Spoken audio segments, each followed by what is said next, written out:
غیر تحریری تاریخ۔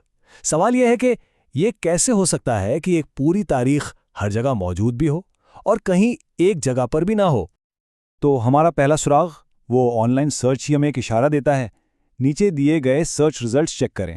مطلب سیدھا جواب نہیں ہے، لیکن دوسرے مضامین میں اس کے ٹکڑے بکھرے ہوئے ہیں۔ تو بس یہی ہمارا سٹارٹنگ پوائنٹ ہے۔ ہم انہی ٹکڑوں کو اٹھا کر ایک پوری تصویر بنانے کی کوشش کریں گے۔ اور اس کوشش میں ہم پہنچتے ہیں اپنے دوسرے حصے پر، خانات، ایک مرکزی قوت۔ ان بکھرے ہوئے ٹکڑوں میں سے جو سب سے بڑا سراغ ہمیں ملتا ہے وہ ایک بہت طاقتور سیاسی ادارے کا ہے، جو اس پوری کہانی کا مرکز لگتا ہے۔ اور یہاں آ کر ہمیں پہلی بار کوئی سالڈ چیز ملتی ہے، خانات قلات۔ یہ بلوچستان کی تاریخ میں بننے والی پہلی متحدہ سیاسی ریاست تھی، اور پتہ ہے اسے تاریخی طور پر کیکان کے نام سے بھی جانا جاتا تھا۔ سمجھے کہ یہ وہ بنیاد ہے جس پر باقی پوری عمارت کھڑی ہے۔ تو یہ خانات بنی کیسے؟ دیکھیے، یہ کوئی اچانک ایک دن میں بننے والی بادشاہت نہیں تھی۔ یہ اصل میں ایک کانفیڈریسی تھی، مطلب مختلف گروہوں کا ایک اتحاد۔ اس میں خانہ بدوش، بلوچ اور براہوی لوگ شامل تھے، اور اس کا مرکزی تاریخی دارالحکومت تھا قلات، اسی لیے تو اسے پرنسلی اسٹیٹ آف قلات بھی کہتے ہیں۔ لیکن کہانی صرف خانات تک محدود نہیں، اور یہاں سے ہم اپنے تیسرے حصے کی طرف بڑھتے ہیں، ریاستوں اور قبائل کی سرزمین۔ کیونکہ خانات اکیلی نہیں تھیں، اس کے آس پاس سیاسی اور سماجی طور پر ایک بہت پیچیدہ منظر تھا جسے سمجھنا لازمی ہے۔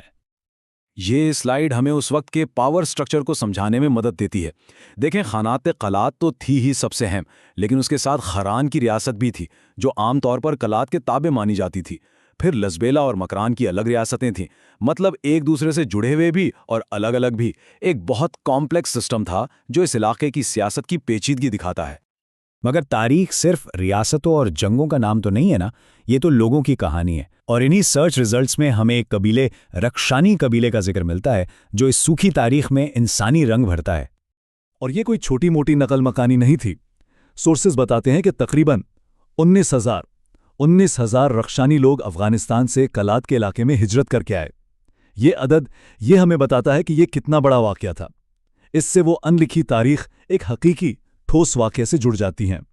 اب آتے ہیں اپنے چوتھے اور آخری حصے کی طرف، تنازعات اور ورثے کی گونج۔ یہاں ہم دیکھیں گے کہ اس علاقے نے کتنی کشمکش دیکھی ہے اور اس کا اثر آج تک اس کی شناخت پر کیسے پڑتا ہے۔ ہم الگ الگ دور کے واقعات کو جوڑ کر دیکھیں گے۔